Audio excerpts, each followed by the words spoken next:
কুষ্টিয়ায় খেলাপি ঋণ আদায়ের ব্যতিক্রমী উদ্যোগ গ্রহণ করেছে কুষ্টিয়ায় কর্মরত অগ্রণী ব্যাংকের কর্মকর্তা কর্মচারীরা।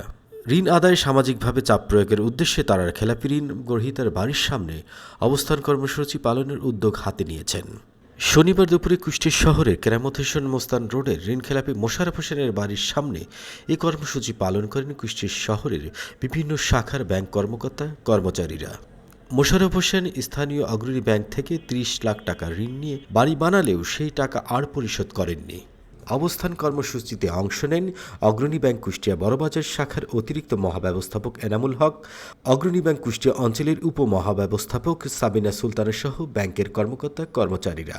এ সময় ব্যাংক কর্মকর্তারা জানান তাদের এমন কর্মসূচি আগামীতেও অব্যাহত থাকবে।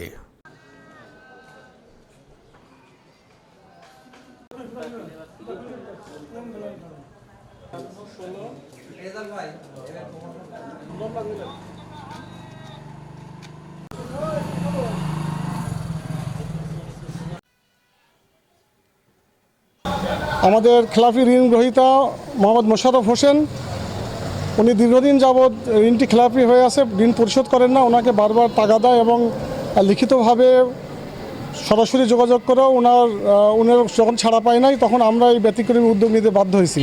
আমরা এই ব্যতিক্রমী উদ্যোগের মাধ্যমে আমরা সমস্ত দেশে যারা খেলাপি ঋণ গ্রহীতা আছে তাদের একটা মেসেজ দিতে চাই যে ঋণ খেলাপি করে আপনারা সমাজে মাথা উঁচু করে চলবেন, মাথা উঁচু করে সমাজে ঘুরে বেড়াবেন, সেটা চলবে না। ঋণ আপনাকে পরিশোধ করতে হবে। সমাজের সম্মানিত নামধারী যে সমস্ত ব্যক্তিবর্গ তারা যে ইচ্ছে করেই যে লোনগুলো দিচ্ছে না, এ কারণে যে এটা বিশাল একটা অংশ খেলাপি ঋণে পরিণত হচ্ছে, যেটার অবস্থা খুবই ভয়াবহ।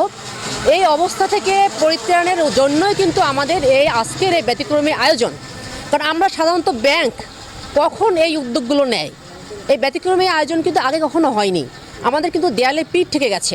আমরা প্রতি বছর আমাদের যে অবস্থান কর্মসূচি বা আমাদের যে ঋণ আদায় কর্মসূচি, এটা কিন্তু আমরা সারা বছর ধরেই করছি।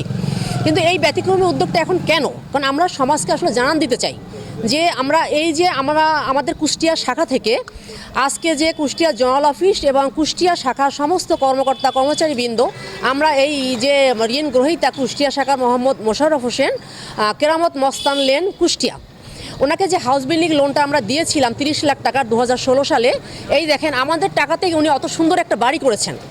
আমি অসংখ্যবার কিন্তু এখানে এসেছি, অসংখ্যবার উনি প্রতিবারই কথা দিয়েছেন। পারিবারিকভাবেও আমরা তার সাথে বসেছি। জানান দিতে চাই যে সমাজের যে সম্মানিত ব্যক্তি, আমি বলবো যারা মুখোশধারী সম্মানিত ব্যক্তি, এদেরকে সমাজে চেনা উচিত। কারণ এরা সমাজে দুষ্টু কীট, সমাজের উচিত এদেরকে বর্জন করা।